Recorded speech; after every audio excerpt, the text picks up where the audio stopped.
नमो लोय सवसाहुडम् वन्दितु सव्यसिद्धे धुवमचल मणोवमं गतिं पत्ते वोच्छामि समय पाहुड मृण्मो सुध केवली भणिदम् नमः समय साराय स्वानुभूत्या चकासते चित् स्वभावाय भावाय सर्वभावांतरच्छिवे।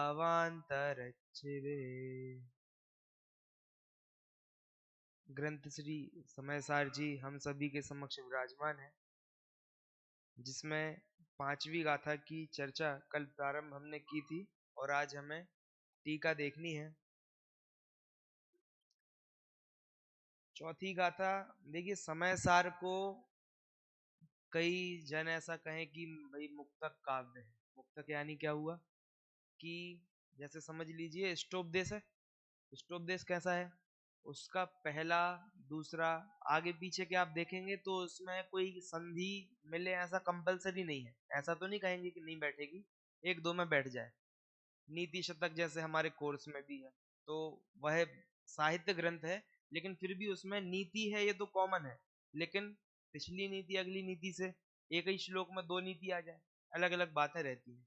तो समय सार को भी वैसा कहते हैं, लेकिन ऐसा कहना अमृतचंद आचार्य अपनी प्रवाहमयी टीका से उसको उनका कहना चाहिए निषेध करते हैं कि ऐसा नहीं है। समझ में आना चाहिए अपने को। समय सार की गाथा गाथा पढ़ेंगे तो अपने को लगेगा क्या बोल रहे हैं, कहीं कोई बात कहीं कोई बात। जैसे कि आठवीं गाथा यहाँ मैं बोला कि व्यवहार और निश्चय नए दोनों समझने चाहिए। क्यों? जैसे मिलिच्छ वाला जो उदाहरण है क्लियर हो गया होगा। फिर नौवीं गाथा में श्रुत केवली का स्वरूप कहने लगे, तो अब कोई गाथा गाथा पढ़ेगा तो उसे लगेगा अभी निश्चय व्यवहार समझा रहे थे, फिर श्रुत केवली का स्वरूप कहने लगे, क्या चल रहा है।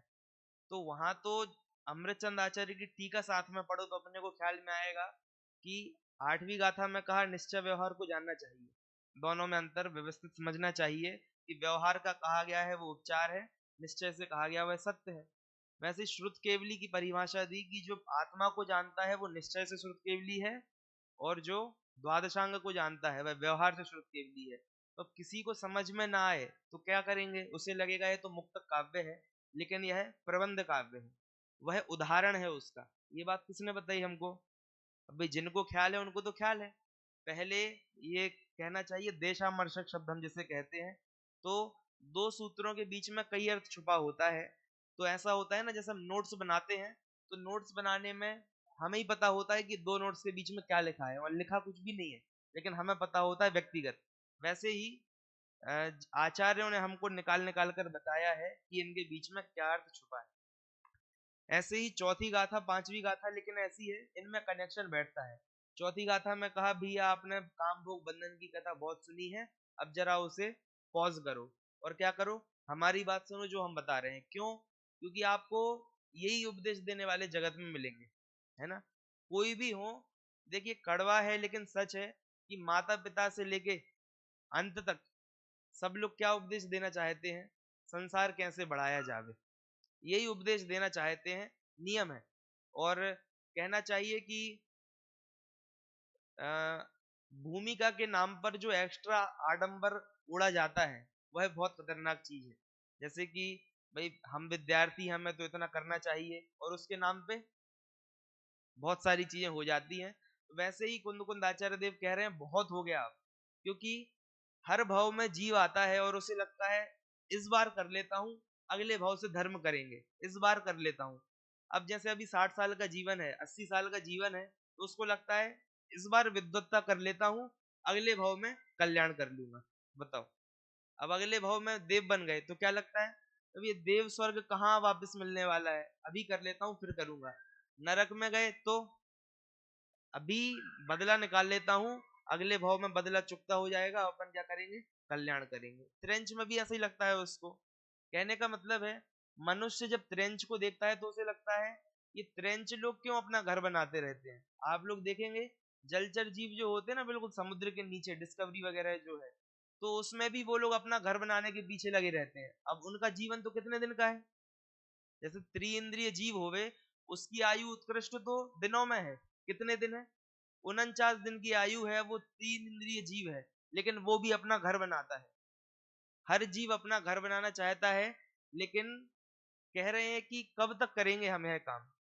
हर बार सोचते हैं इस बार कर लेते, अगले बार से नहीं करेंगे। वैसे ही है, कोई विद्यार्थी सोचे कल से पढ़ाई चालू करेंगे, वो कल कभी आता है क्या? कदाचित आए तो बहुत अच्छी बात है, तो कल आता नहीं है। वैसे इस जीव के आत्महित करने का अवसर भी आज तक आया नहीं है। अगली बार, अगली बार, और ऐसे करते करते फिर कहाँ पहुंच जाते हैं, जहां आप खुद ही के भव ना गिन पाओ। ऐसी अवस्था में जाकर जीव पहुंच जाता है। और फिर पांचवी गाथा में कहते हैं कि अब दिखा रहे हैं, तो आपको छल ग्रहण नहीं करना है। क्यों? क्योंकि वही वाली बात है कि भाई 20 गेट थे एक कमरे में, और वो व्यक्ति सबको छू रहा था, कौन सा खुला हुआ? एक एक खुला था। और जैसे ही जो खुला था उसकी बारी आई, तो उतने में उनको कुछ खुजली वगैरह हो गई, तो वो आगे बढ़ गए। बस बात वही चल रही है, थोड़ा सा भी छल ग्रहण हमारे ना हो जाए, ऐसा आचार्य देव हमें बताना चाह रहे हैं। गाथा का पाठ करके टीका प्रारंभ करते हैं। तम एयत विहतम दाये हम अपनो सविहवेण जदिदाय पमाणम चुक्केज छलम न घेतव्यम निज विभव से एकत्व ही दिखला रहा करना मनन पर नहीं करना छल ग्रहण यदि हो कहीं कुछ स्खलन। गाथा का सामान्य अर्थ यह है कि उस एकत्व विभक्त आत्मा को मैं दिखाता हूँ, और दिखाऊं तो प्रमाणित करना नहीं, और कहीं कोई चूक हो जाए तो छल ग्रहण नहीं करना। इसमें कल हमने दो तीन बिंदुओं पर बात की थी, बिंदु बस बोल देता हूँ। एक हमने की थी कि भूल करनी है, यदि आप कहें कुंद कुंद आचार्य देव ने भूल की है, तो वह कहाँ की हो सकती है? कदाचित एकाध मात्रा आत्रा में हो जाए तो वो बात है, बाकी ऐसा भी कोई भेद नहीं है। प्राकृत आप देखोगे तो भाई कई प्रकार की प्राकृत है।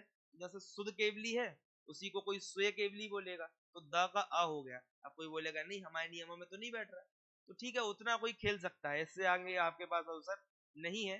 तो दूसरी चर्चा हमने की थी कि सीमंदर भगवान के समक्ष वे गए थे, अथवा उसकी जो हमने समीक्षा की थी, वह एक बात थी।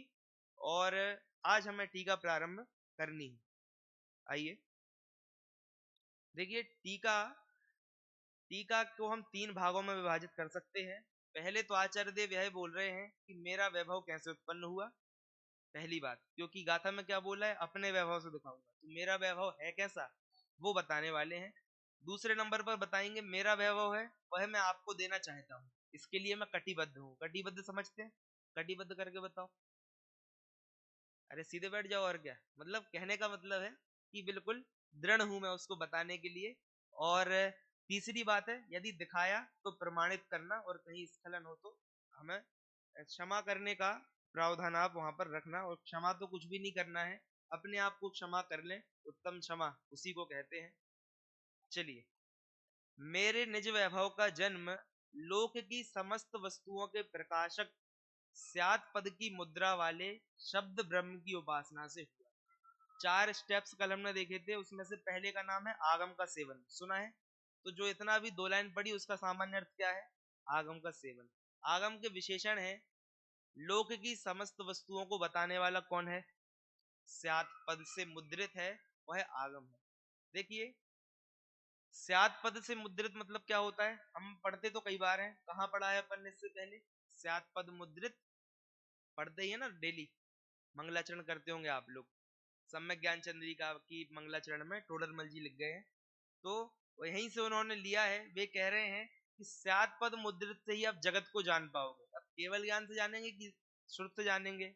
तो कह रहे एक ही तो बात है, उसी को निबद्ध कर दिया जाए तो वही हमारा श्रुत हो जाता है। समस्त वस्तुओं के प्रकाशक, जा वाणी के ज्ञान ते सूझे लोकालोक, हम ऐसा कहते हैं। देखिए, एक बहुत ही अच्छा चिंतन यहाँ पर हम कर सकते हैं। आचार्य देव ये बता रहे हैं कि मेरा वैभव प्रकट कैसे हुआ। आदि ध्यान देना, मेरा वैभव प्रकट कैसे हुआ। दो बातें होती हैं, साधन और साध्य। जैसे कि हम कहते हैं ना कि अपने को ट्रेन से घर जाना है। अब कोई कहे भी हम ट्रेन से क्यों उतरे, क्यों, इतनी अच्छी ट्रेन है, हमको हमारे गांव हमारे शहर तक लाई है, तो इसको हम क्यों छोड़ें। तो यदि आप साधन में ही रुचि करोगे तो साध्य पर, यानी साधन में तो रुचि करना, वरना आप चढ़ोगे नहीं उसको, लेकिन समय आने पर उसका निषेध भी होता है, जैसे निश्चय न व्यवहार। वैसे ही आचार्य देव ये कह रहे हैं कि जो आगम का सेवन है ना, वह क्या है मेरे वैभव के लिए, साध्य है कि साधन है। आगम का जो सेवन है वह क्या है, साधन है। यानी जिनवाणी को पढ़ेंगे तो उसके माध्यम से हमें आत्मा का ज्ञान होगा। लेकिन यदि हम अपना वैभव, इस ग्रंथ के अध्ययन से जो हमको श्लोक याद हो गया, ओजस श्लोक याद हो गया, कलश याद हो गया, ये तो क्या था, हमारा साधन था, और हम इसी को अपना वैभव मान लें तो भाई कहने की बात थोड़ी है कि हम और आप मिलके तीसरे की बात तो नहीं कर रहे, आपसी बात कर रहे हैं ना। तो हम अपना वैभव किसे मानते हैं, बहुत अच्छी बात है, हम जिनवाणी को अपना मानते हैं, कई लोगों से अच्छे हैं हम। लेकिन आप मुझे बताओ, कई लोगों से अच्छे होने के लिए मनुष्य भाव मिला है क्या, है? कई लोगों से अच्छे, आप तो जन्म से ही एक ना एक से तो अच्छे थे ही, नियम से। तो कई लोगों से अच्छा नहीं होना है, जो मार्ग है उसकी बात है ना। इसीलिए यह जो है साधन है, और उपासना शब्द का प्रयोग किया है। कहने का मतलब है, दादा बार बार बोलते हैं वो रीडिंग और स्टडी, उसमें अंतर बताते। रीडिंग मतलब केवल पढ़ लेना, तो आप कर लो भैया, पढ़ लो, बहुत सारे पेज नोट करवा दो, हमने इसमें से 500 पेज पढ़े थे। तो पढ़ना तो, नोट करवाने में तो कौन सी बड़ी दम है, क्या है, क्योंकि गलत भी नहीं है ना, आपने उसकी एक एक लाइन पढ़ी है, लेकिन याद कितना हुआ, भावासन कितना हुआ। तो कह रहे उपासना शब्द का प्रयोग किया, क्योंकि जो मात्र रीडिंग करेगा और पेजों की संख्या बढ़ानी है, तो उनका क्या होगा, अभी तो साधन नहीं होना पड़ा आपसे, साध्य तो कैसे मिलेगा। इसीलिए यहाँ कहना चाहते हैं कि उसकी उपासना करनी है, और शब्द ब्रह्म का प्रयोग करते हैं। शब्द ब्रह्म, इसकी चर्चा शुरू के वक्ताओं ने की होगी, जब वे मंगलाचरण ले रहे होंगे जयचंद जी छाबड़ा का, उनने वहां पर बताया है कि जो शब्द हैं वह अपने अर्थ के साथ निबद्ध है। जैसे हमने कहा पेन, तो पेन ये पदार्थ है, और वो जो शब्द है वह इसके साथ कैसे है, दादा की भाषा में कहे तो चैटे हुए हैं, यानी इसके साथ उसका संबंध बैठाया हुआ है। तो इसीलिए वो समझना आप इस बात को। तो शब्द ब्रह्म मतलब ब्रह्म यानी जो अनादि से हो। तो जो शब्द है वो उनकी सत्ता कब से है, अनादि से, और वे कोई किसी ना किसी अर्थ को द्योतित करते हैं, ऐसी बात है। ठीक है, पहली बात हमारे को समझ में आ गई, आगम का सेवन। दूसरा है युक्ति का अवलंबन, जिसके लिए यहाँ पर लिखा है समस्त विपक्षी अन्यवादियों द्वारा ग्रहित एकांत पक्ष के निराकरण में समर्थ अति निष्तुष निर्बाध युक्तियों के अवलंबन से हुआ है। मेरा वैभव किससे आया, आगम के सेवन से, युक्ति का अवलंबन। युक्ति किसे बोला यहाँ पर, अति निष्तुष। निष्तुष यानी क्या होता है, जिसमें कोई भी गंदगी नहीं है, गंदगी से रहित। तुष, जैसे मान लीजिए हमारे घर में गेहूं आती है ना, तो हम उसे धोते हैं, साफ करते हैं, तो उसमें क्या निकलते हैं, तुष निकलते हैं, और प्योर हो जाए तो कैसी हो जाएगी, निष्तुष। युक्तियां कैसी हैं, निष्तुष। आप लोग जब दर्शन पढ़ते हैं, हमारे कोर्स में है ही, तो उसमें बताते हैं ना कि दर्शन वाले, जिसे हम न्याय कहते हैं, ऐसे ग्रंथ कब से लिखना चालू हुए, कौन सी शताब्दी से, 10वीं शताब्दी के आगे से जो परीक्षा मुकादी जो ग्रंथ है, इनका लिखना वहां से चालू हुआ।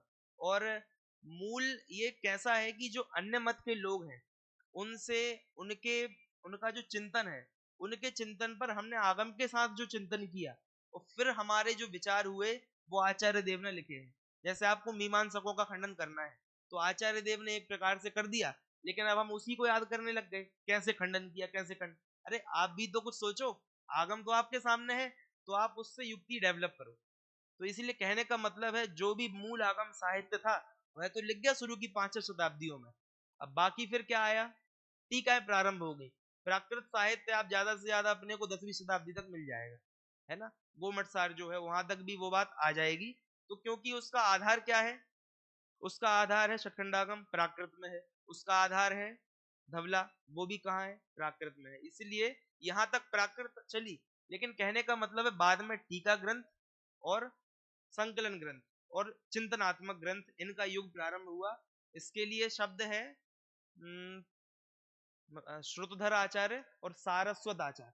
सारस्वत यानी जिनने टीकाएं लिखी हैं उनको सारस्वत आचार्य कहते हैं, अमृतचंद आचार्य आदि। तो ये उनके आचार्य। फिर भट्टारक परंपरा आई, उसको हम कहते हैं परंपरा पोषक आचार्य। ऐसे करके चार उसके भेद अपने को देखने मिलते हैं। तो यहाँ कह रहे हैं युक्तियों का प्रारंभ वहां से हुआ, लेकिन वास्तविक युक्तियां कहाँ होती हैं? युक्तियां होती हैं व्यक्ति के मस्तिष्क में, और वो युक्तियां लिखी बाद में। लेकिन क्या कुंद आचार्य के जमाने में न्याय नहीं चलता था क्या? चलता ही था ना। न्याय किसे कहते हैं? वस्तु की समीक्षा करना, उसी को तो न्याय कहते हैं, दर्शन उसी को कहते हैं। तो युक्तियां वैसी होनी चाहिए।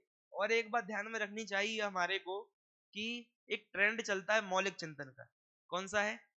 मौलिक चिंतन का। यानी जब तक हम एक आध बात ऐसी ना बोले कि श्रोताओं को ऐसा ओ जो का कह दो, जब तक ऐसा ना हो तो अपने को बोलने में मजा नहीं आता।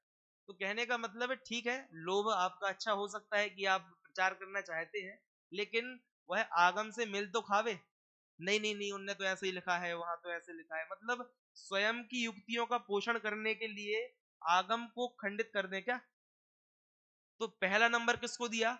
आगम का। यानी जो भी युक्तियां लिखी जाएंगी वो कहां से लिखी जाएंगी? आगम के आधार से, है ना।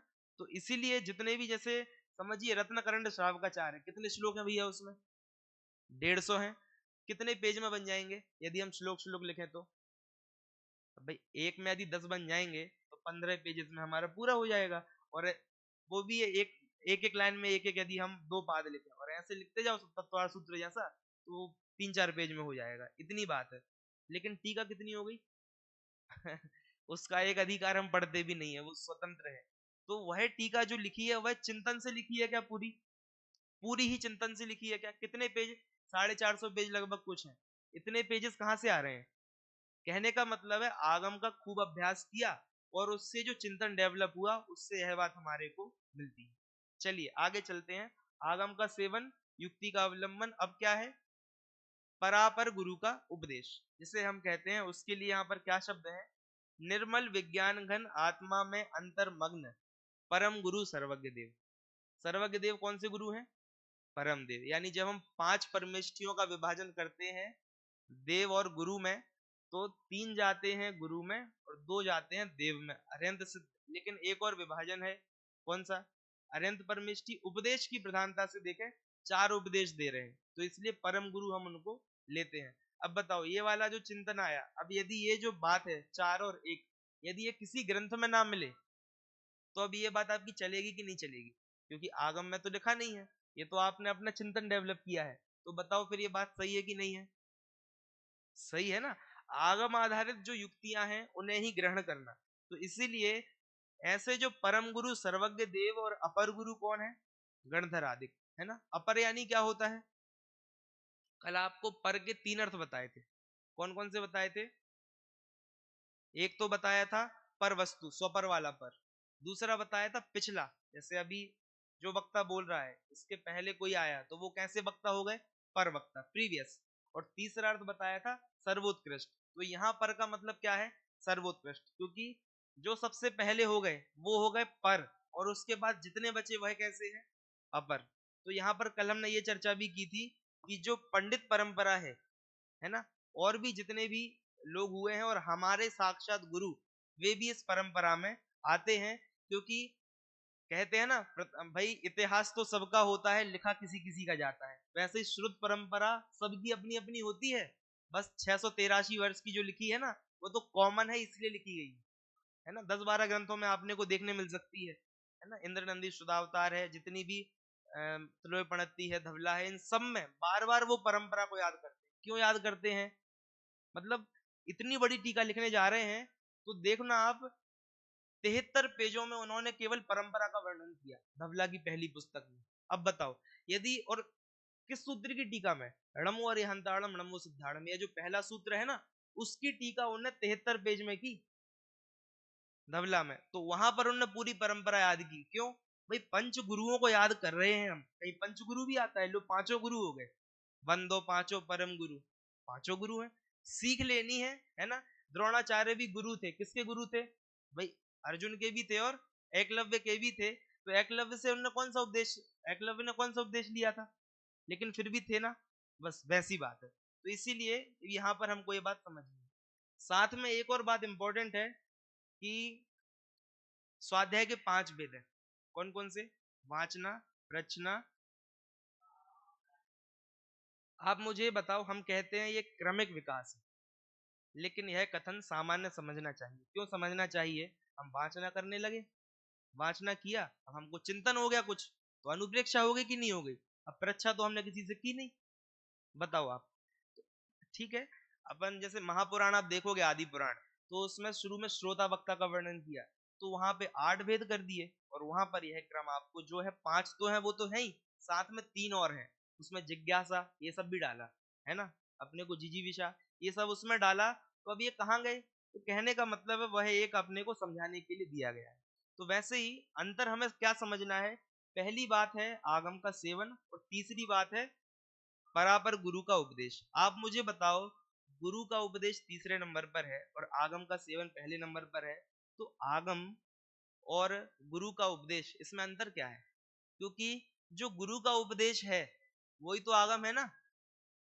गुरु में यहाँ पर अनंत देव को लिया कि नहीं लिया? लिया ना। तो फिर उनके उपदेश के अलावा फिर आगम का सेवन कहाँ बचा? बात समझ में आई? तो बात इतनी है, इसको हम ऐसे ग्रहण कर सकते हैं कि जैसे समय सार की कोई गाथा है, जो लिखी है सो तो लिखी है। अब यदि मान लो हम आपसे बोले, जैसे शुरू में ही बोला कि 8वीं गाथा के बाद जो 9वीं गाथा आई, 8वीं गाथा में निश्चय व्यवहार का वर्णन किया, 9वीं गाथा में श्रुत केवली का वर्णन किया। अब हमको लगने लगा समय सार में तो कुछ कनेक्शन ही नहीं है, 8वीं गाथा में कुछ कहा यहाँ, 9वीं गाथा की बात जारी कहीं और। तो ऐसा नहीं है। अमृतचंद आचार्य क्या हुए हमारे? ये है परापर गुरु का उपदेश। टीकाकार आ गए ना, तो उनने आपको लिंक जोड़ के बता दी। तो आगम तो हमारे पास था समय सार, लेकिन यदि गुरु का उपदेश नहीं मिलता साथ में, तो हमको लगता समय सार तो मुक्तक काव्य, फिर उसको हम निबंध काव्य कैसे बताते? इसीलिए टीकाकार जरूरी है। और उसके बाद हमको संस्कृत भी नहीं आने लगी, तो क्या किया? ढूंढारी भाषा में करके दिया, फिर वो भी नहीं आने लगी तो हिंदी भाषा में करके दिया, अब वो भी चली जाएगी तो इंग्लिश में पहले से ही रेडी है। कहने का मतलब है कि हमारे पास जो भी साधन है, ये सब जिस जिसने हम पर उपकार किया है, वे सभी किस में आ जाएंगे? परापर गुरु के उपदेश में। शीघ्र चलते हैं और अंत में कह रहे हैं यहाँ पर स्वानुभव। ठीक है, स्वानुभव में क्या कहना चाह रहे हैं? स्वानुभव में वह है, कहना चाह रहे हैं मैंने तो किए 4 काम और आपको करना है 1 काम। पिताजी बोलते ना, बेटा सब कमा के दे दिया है, बस तुमको क्या करना है?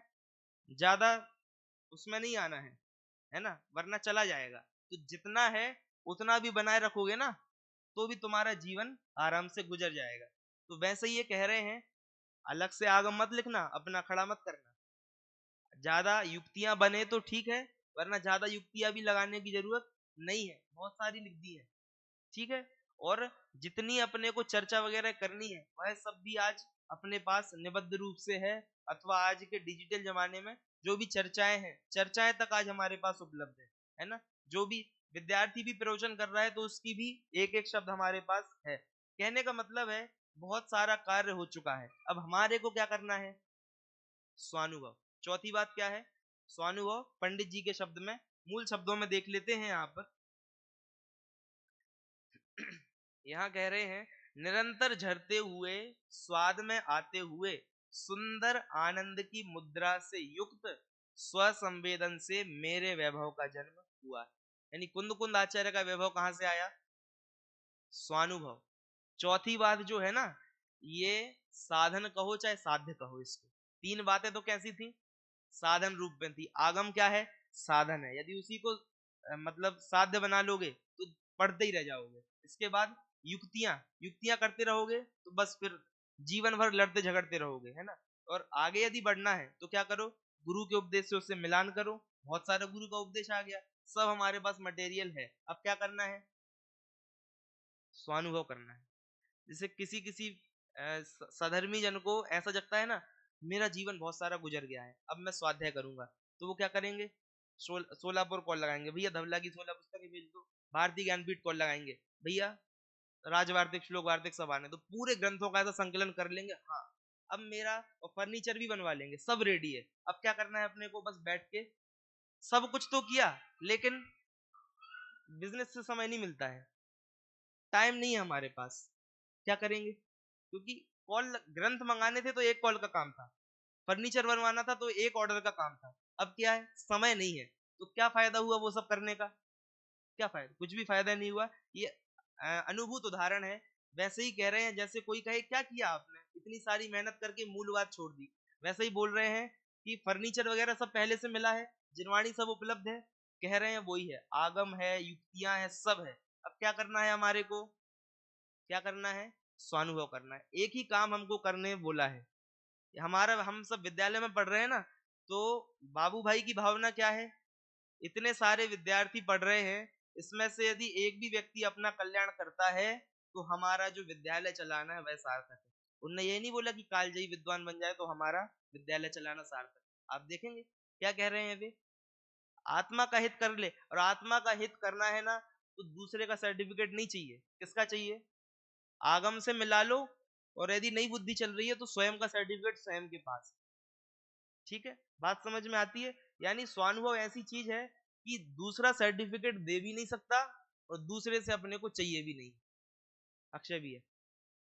विद्वत्ता जो होती है ना, मतलब अभी तो स्वानुभव ज्ञान की तो बात छोड़ो आप, यानी जो लौकिक लौकिक यानी जो हमारे को शास्त्र ज्ञान है, इसमें भी यदि कोई आपसे बोले तुमको बहुत विद्वत्ता नहीं है, और मैं फील करने लगूं अरे यार इन्होंने तो ऐसा बोल दिया, मुझे तो और अध्ययन करना चाहिए, ये उसने बोला कि तुम्हारे विद्वत्ता नहीं है, ये आपकी अविद्वत्ता का प्रमाण नहीं है। लेकिन उसके बोलने से आप प्रभावित हो गए ना कि अरे इसने बोल दिया कि मैं विद्वान नहीं हूं, अब तो मुझे और पढ़ना चाहिए, ये आपकी अविद्वत्ता का प्रमाण है। आपको स्वयं का आधार स्वयं समझ में नहीं आ रहा, दूसरा बोलेगा और हमारी छुट्टी। यानी अध्ययन भी करना है तो सेल्फ कॉन्फिडेंस का लेवल चाहिए बिल्कुल टॉप, तब जाके अपने को, यानी मेरा सर्टिफिकेट मेरे हाथ में है बस। कहाँ है? या तो मेरे पास है या तो जिनवाणी में है। कोई दूसरा व्यक्ति मुझे नहीं बताएगा कि तुमको ये पढ़ना चाहिए कि वो पढ़ना चाहिए। बात समझ में आती है ना? ट्रेंड फॉलो नहीं करना है हमें कि भाई सब लोग कलश याद करते तो अपने को भी क्या करना है, कलश याद। ये वाला काम यहाँ नहीं है। कौन सा वाला काम है? जैसी रुचि लगती हो, जैसे में तत्व ज्ञान दृढ़ होता हो वो करना चाहिए।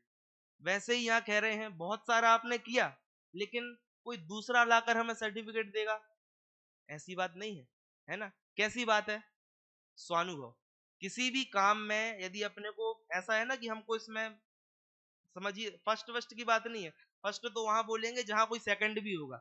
अपनी ही दौड़ है, अपना ही मैदान है, दूसरा कोई है ही नहीं। जितना गहरा उतरना है इसमें हम उतरे, ये हमको बात बताना चाह रहे हैं। तो इस प्रकार अभी हमने आज आधी टीका हमने यहाँ पर स्वाध्याय किया, जिसमें हमको 4 बातें बताई हैं: आगम का सेवन, युक्ति का अवलंबन, परापर गुरु का उपदेश और स्वानुभव।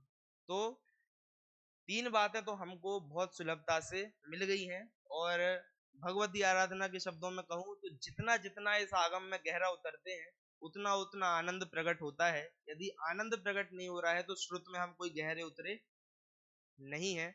और जब आगम में ही नहीं उतरे हैं तो युक्तियां तो आपने क्या विचारी होंगी, और क्या ही हमने गुरु का उपदेश सुना होगा। तो स्वानुभव कर लेंगे आप, तो आपका थोड़ा श्रुत भी क्या करेगा, अगले भाव में आपको केवल ज्ञान दिला देगा। उसकी चिंता आपको करने की आवश्यकता नहीं है। ओम नमः सिद्धि।